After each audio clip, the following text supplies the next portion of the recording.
არც ერთი კოცი ნორმალური არ არის.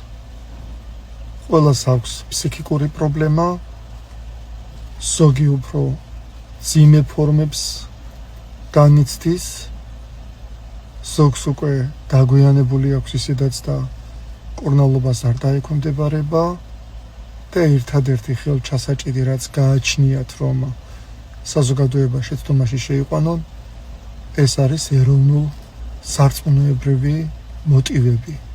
ეს არის მათი აკვიატება, რადგან როგორც წესი ფსიქიკურად აშლილ ადამიანებს თავისებური აკვიატება გააჩნიათ. თუმცა არც ეროვნულები არიან და არც მორწმუნეები. ერთის არსიც არ ესმით და არც მეორე.